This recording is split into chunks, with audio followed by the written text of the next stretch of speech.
प्यारे बच्चों, good afternoon.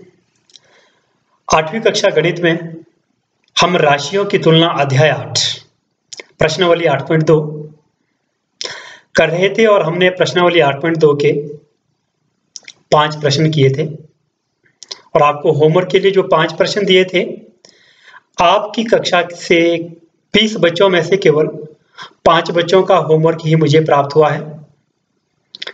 जिन बच्चों ने पूरा होमवर्क करके मुझे भेजा है, आप है रिजुल, प्रियांशिका, ज्योत्सना, आदित्य, साक्षी ठाकुर और वंशिका। आप सभी का होमवर्क मुझे प्राप्त हुआ है। तो बच्चों, होमवर्क करते रहिए। जो भी आपको वीडियो के माध्यम से प्रश्न बताए जाते हैं, समझाए जाते हैं और जो भी आपको होमवर्क दिया जाता है, उस होमवर्क को आप अवश्य पूरा करके मुझे भेजें। तो चलिए, आज हम प्रश्नावली 8.2 प्रश्न नंबर 5 से आगे करते हैं। बच्चों, छठा प्रश्न है प्रश्नावली 8.2 का। सेल के दौरान एक दुकानदार सभी वस्तुओं के अंकित मूल्य पर 10% बट्टा देता है। रुपये 1450 अंकित मूल्य वाला एक जीन्स और 2 कमीजें, जिनमें से प्रत्येक का अंकित मूल्य 850 है, को खरीदने के लिए किसी ग्राहक को कितना भुगतान करना पड़ेगा। बच्चों, एक सेल लगी है और वहां पर 10% बट्टा हर वस्तु के अंकित मूल्य पर दिया जा रहा है। इसका मतलब 10 रुपए की छूट, 10% बट्टा का मतलब 10 रुपए की छूट, मतलब 100 रुपए की चीज कितने रुपए में मिलेगी? 90 रुपए में। इस तरह से समझिए इसको। इसमें आपको ज्ञात करना है कि अंकित मूल्य 1450 रुपए वाला एक जीन्स और 2 कमीजें, जिनमें प्रत्येक का अंकित मूल्य कितना है? 850 है। तो इनको खरीदने के लिए जो ग्राहक है वो दुकानदार को कितने पैसे देगा। देखिए बच्चों, जीन्स का अंकित मूल्य है 1450 रुपए। प्रश्न नंबर 6, जीन्स का अंकित मूल्य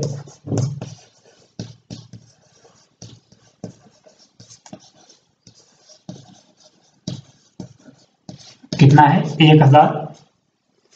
1450 रुपए। फिर बट्टा छूट कितनी है?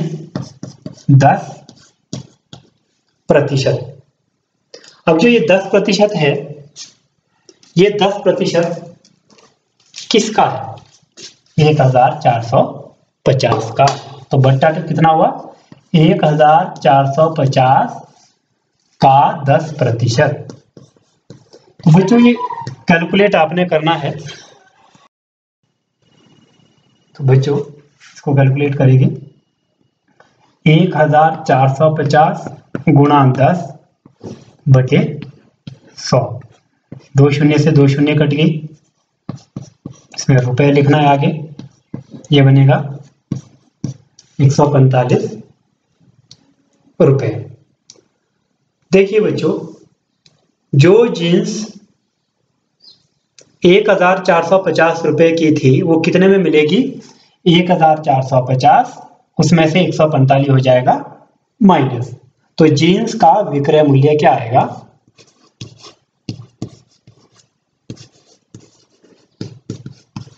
जीन्स का विक्रय मूल्य कितना होगा? 1450 माइनस 145 रुपए। और ये बनेगा घटा के 1305 रुपए। तो 1305 रुपए में जीन्स मिलेगी। इसके बाद 2 कमीजों का जो अंकित मूल्य है, एक तो जीन्स है, 2 कमीजें भी है साथ में, दो कमीजों का जो अंकित मूल्य है वो कितना है, एक का 850 बताया है तो दो का होगा 850 गुणा 2, 1700। यही मैं आगे करता हूं, दो कमीजों का अंकित मूल्य।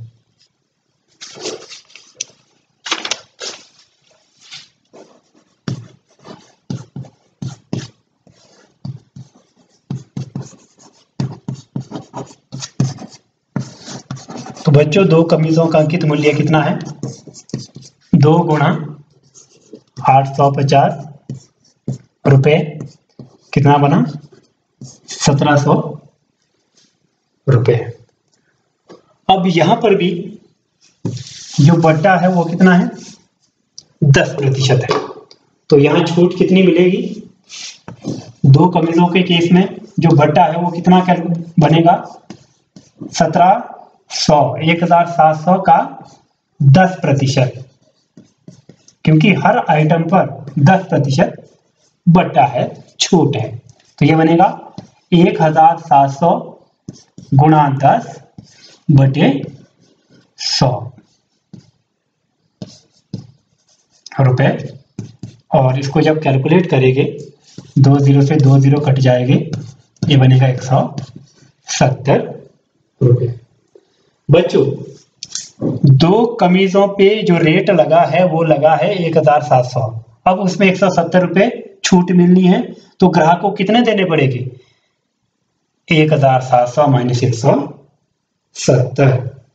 तो दो कमीजों का विक्रय मूल्य कितना हुआ,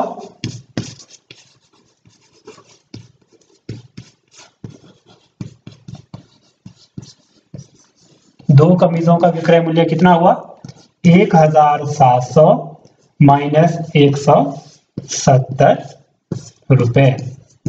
तो ये बना 1530। तो 1530 में दो कमीजें आएगी और ग्राहक को कुल कितनी राशि देनी पड़ेगी, जीन्स खरीदने के लिए ग्राहक को देना है 1305 रुपए और दो कमीजों को खरीदने के लिए देना है 1530। तो जो कुल राशि ग्राहक द्वारा दी जानी है, या हम लिखेंगे ग्राहक द्वारा दी जाने वाली कुल राशि, अतः ग्राहक द्वारा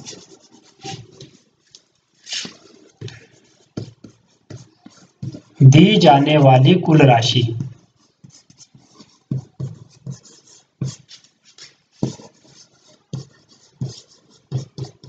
ग्राहक को कितनी देनी पड़ेगी, जीन्स के लिए देना था उसको 1305 रुपए और दो कमीजों के लिए देना है 1530 रुपए। तो दोनों को जोड़ेंगे ये बनेगा 2835 रुपए। तो बच्चों इस तरह से आपने ग्राहक द्वारा दी जाने वाली कुल राशि को कैलकुलेट करना है। मैं एक बार फिर से इस प्रश्न को रिपीट करता हूं। सबसे पहले आपने जो जीन्स था उसका अंकित मूल्य देखा जो 1450 रुपए था। उसके बाद उस पर छूट 10% थी तो 1450 का 10% हमने कैलकुलेट किया, वो आया 145। तो 1450 उसका अंकित मूल्य है, 145 छूट मिली तो ग्राहक को देना पड़ेगा जीन्स खरीदने के लिए 1305 रुपए। उसी तरह से दो कमीजें हैं, एक कमीज का मूल्य 850 था तो दो का हुआ 1700, इसमें भी 10% की छूट है तो 1700 का 10% कैलकुलेट किया 170 रुपए आया और जो छूट थी वो हमने घटा दी अंकित मूल्य में से, तो दो कमीजों के लिए देना पड़ेगा 1530। तो एक जीन्स और दो कमीजों के लिए कुल दी जाने वाली राशि क्या होगी, 1305 जमा 1530 रुपए और कैलकुलेट करके आया 2,835 रुपए।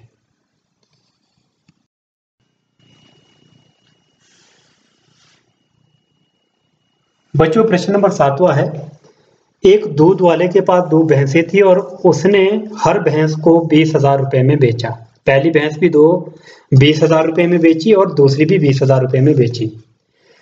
एक भैंस पर उसको 5% का लाभ होता है और दूसरी भैंस पर उसको 10% की हानि हुई। तो आपने बताना है उसको कुल लाभ हुआ या कुल हानि हुई और कितनी हुई, ये आपने ज्ञात करनी है। तो देखिए बच्चों, पहली भैंस का जो विक्रय मूल्य है, पहली भैंस के लिए मैं अलग से लिख रहा हूं। पहली भैंस का जो विक्रय मूल्य है मतलब 20,000 रुपए में उसने बेची पहली भैंस, और लाभ कितना हुआ उसके पास पहली भैंस पर 5%। तो इसका मतलब अब हम ये निकालेंगे कि उसने पहली भैंस कितने में खरीदी, क्रय मूल्य। और क्रय मूल्य का सूत्र होता है विक्रय मूल्य गुणा 100/100 जमा लाभ प्रतिशत। तो ये बनेगा 20,000 विक्रय मूल्य है, 20,000 गुणा 100/100 जमा लाभ प्रतिशत। 100 जमा लाभ कितना है 5%। तो ये आया ₹20,000 गुणा 100/105। इसको हल करेंगे, 20,000 को 100 से गुणा करना है, जो आएगा 105 से भाग करना है, और उत्तर कितना आएगा 19,047 रुपए 62 पैसे।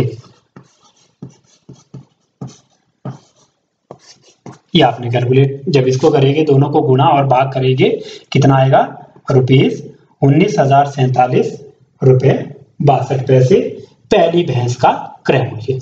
उसी तरह से दूसरी भैंस भी विक्रय मूल्य कितने में बेची, दूसरी भैंस वो भी 20,000 में बेची। हानि कितनी हुई, दूसरी भैंस पर 10% की हानि हुई। तो खरीदी कितने में, क्रय मूल्य क्या होगा, सूत्र है विक्रय मूल्य गुणा 100/100 माइनस हानि प्रतिशत। तो विक्रय मूल्य है 20,000 गुणा 100/100 माइनस हानि, 100 माइनस हानि है 10, और साथ में लिखेंगे रुपीस। ये बनेगा ₹20,000 गुणा 100/90। जब कैलकुलेट इसको आप करेंगे, ये आएगा आपके पास 22,222 रुपए 22 पैसे।